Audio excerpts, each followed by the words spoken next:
ചൈനയുടെ Xi Jinping, റഷ്യയുടെ Vladimir Putin, ഉത്തര കൊറിയയുടെ കിം ജോങ് ഉൻ എന്നിവർ ആദ്യമായി പരസ്യമായി കണ്ടുമുട്ടിയ ഇന്ന് ബീജിംഗിൽ നയതന്ത്ര ഐക്യത്തിന്റെ ശ്രദ്ധേയമായ പ്രകടനമാണ് ലോകം മുഴുവൻ കണ്ടത്. രണ്ടാം ലോക മഹായുദ്ധത്തിൽ ജപ്പാനെതിരായ രാജ്യത്തിന്റെ വിജയത്തിന്റെ 80ാം വാർഷികം ആഘോഷിക്കുന്ന വിശാലമായ സൈനിക പരേഡിനൊപ്പം ചൈനീസ് പ്രസിഡന്റ് ഷീ ജിൻപിങ്ങിന്റെ പ്രസ്താവനകളുടെ ഒരു ദിവസത്തെ ഭാഗമായിരുന്നു ഈ യോഗം. ടിയാനൻമെൻ സ്ക്വയറിൽ 50,000-ത്തിലധികം വരുന്ന ജനക്കൂട്ടം ലേസർ ആയുധങ്ങൾ, ന്യൂക്ലിയർ ബാലിസ്റ്റിക് മിസൈലുകൾ, റോബോട്ടിക് ചെന്നായ്ക്കൾ എന്നിവയ്ക്ക് സാക്ഷ്യം വഹിച്ചു. പാശ്ചാത്യ പ്രതിരോധ ഉദ്യോഗസ്ഥർ ഇനി ഈ പ്രദർശനം സൂക്ഷ്മമായി പരിശോധിക്കും. രണ്ട് പാശ്ചാത്യ നേതാക്കൾ ഒഴികെ മറ്റെല്ലാവരും പരേഡിൽ പങ്കെടുക്കാൻ തീരുമാനിച്ചില്ല. അതേസമയം 26 രാഷ്ട്രത്തലവന്മാർ പങ്കെടുത്തു. തന്റെ സ്റ്റേറ്റ് വാഹനത്തിന്റെ മേൽക്കൂരയിൽ നിന്ന് ആയിരക്കണക്കിന് സൈനികരുടെ കാത്തിരിപ്പ് നിരയെ ഷീ പരിശോധിച്ചു. ഒരു പ്രസംഗത്തിൽ ശക്തൻ ദുർബലിനെ ഇരയാക്കുന്ന കാട്ടിലെ നിയമത്തിലേക്ക് ഒരിക്കലും മടങ്ങരുത് എന്ന് ലോകം മുന്നറിയിപ്പ് നൽകി. പരേഡിന് ശേഷം പുടിനും കിമ്മും തമ്മിലുള്ള 2.5 മണിക്കൂർ നീണ്ട കൂടിക്കാഴ്ചയ്ക്ക് അന്ത്യം കുറിച്ചുകൊണ്ട് ഹസ്തദാനങ്ങളും ആലിംഗനങ്ങളുമായി നയതന്ത്രം തുടർന്നു. ചൈനയുടെ ശക്തി പ്രകടനം അസാന്നിധ്യമുള്ള ഡൊണാൾഡ് ട്രംപിന് വ്യക്തമായ സന്ദേശം നൽകുന്നത് എങ്ങനെയെന്ന് ചിലർ വിശദീകരിക്കുന്നുണ്ട്. ചൈന തങ്ങളുടെ ഏറ്റവും പുതിയ സൈനിക ഉപകരണങ്ങൾ പ്രദർശിപ്പിച്ച ദിവസം ശക്തിയിലൂടെ സമാധാനം കൈവരിക്കാമെന്ന സന്ദേശം ആ രാജ്യത്തിന്റെ നേതാവിന് ഉണ്ടായിരുന്നതായി തോന്നി. ടിയാനൻമെൻ ഗേറ്റിന് മുകളിൽ നിന്നുകൊണ്ട് താൻ എന്താണ് ഉദ്ദേശിച്ചതെന്ന് വിശദീകരിക്കാതെ ഷീ ജിൻപിങ് പറഞ്ഞു. ഇന്ന് ലോകം സമാധാനത്തിനും യുദ്ധത്തിനും സംഭാഷണത്തിനും ഏറ്റുമുട്ടലിനും ഇടയിലുള്ള ഒരു കടുത്ത തിരഞ്ഞെടുപ്പിനെ അഭിമുഖീകരിക്കുന്നു. തന്റെ മഹത്തായ രാഷ്ട്രം ഇപ്പോൾ ആരെയും ഭയപ്പെടുത്തുന്നില്ലെന്നും അദ്ദേഹം പറഞ്ഞു.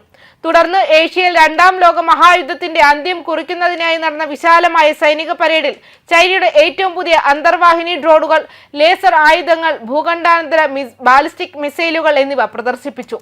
ഉത്തര കൊറിയയുടെ കിം ജോങ് ഉൻ, റഷ്യയുടെ വ്ളാഡിമിർ പുടിൻ, മറ്റ് ഗവൺമെന്റ് തലവന്മാർ എന്നിവരുടെ സാന്നിധ്യം പാശ്ചാത്യ ലോകത്തിന് ഒരു വെല്ലുവിളിയായി കണക്കാക്കപ്പെടുന്നു.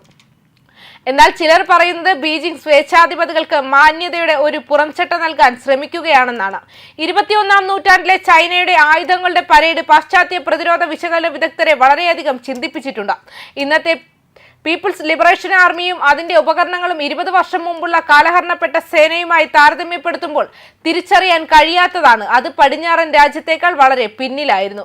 ബീജിംഗിന്റെ ശക്തി അതിന്റെ എണ്ണത്തിലും അതിന്റെ വലിയ സമ്പദ് വ്യവസ്ഥയിലും മാത്രമല്ല, മറിച്ച് വർദ്ധിച്ചു വരുന്ന നവീകരണത്തിലും സ്വാശ്രയത്തിലുമാണ്. ഉദാഹരണത്തിന് മാർക്ക് 5 മുകളിൽ വേഗതയിൽ സഞ്ചരിക്കുന്ന ഹൈപ്പർസോണിക് ഗ്ലൈഡ് ക്രൂയിസ് മിസൈലുകൾ US-ന്റെയോ സഖ്യകക്ഷിന്റെയോ ആയുധപ്പുരയിലുള്ള ഒന്നിനോടും താരതമ്യപ്പെടുത്താനാവില്ല.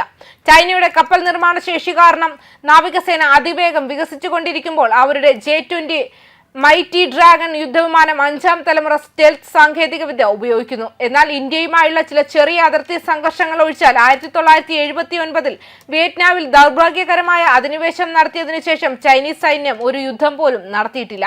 അവിടെ അവർക്ക് കാര്യമായ നഷ്ടങ്ങളോടെ പിൻവാങ്ങേണ്ടി വന്നു. കർക്കശമായ ശ്രേണി ക്രമീകരണവും സിദ്ധാന്തവുമുള്ള PLAക്ക് കരയിലും കടലിലും വായുവിലും ബഹിരാകാശത്തും സൈബർ സ്പേസിലും ഒരു സർവായുധ പ്രചാരണത്തിനായി ഈ ഭീമാകാരമായ എല്ലാ ആസ്തികളെയും ഫലപ്രദമായി ഏകോപിപ്പിക്കാൻ കഴിയുമോ എന്നത് ഒരു പ്രധാന ചോദ്യചിഹ്നമായി അവശേഷിക്കുന്നു. ഉക്രൈനിലെ റഷ്യയുടെ യുദ്ധശ്രമങ്ങളിൽ ഉത്തര കൊറിയയുടെ സംഭാവനയെക്കുറിച്ച് ഇരുവരും ചർച്ച ചെയ്തതിനു ശേഷമാണ് പുടിൻ കിമ്മിനെ റഷ്യയിലേക്ക് ക്ഷണിച്ചത്.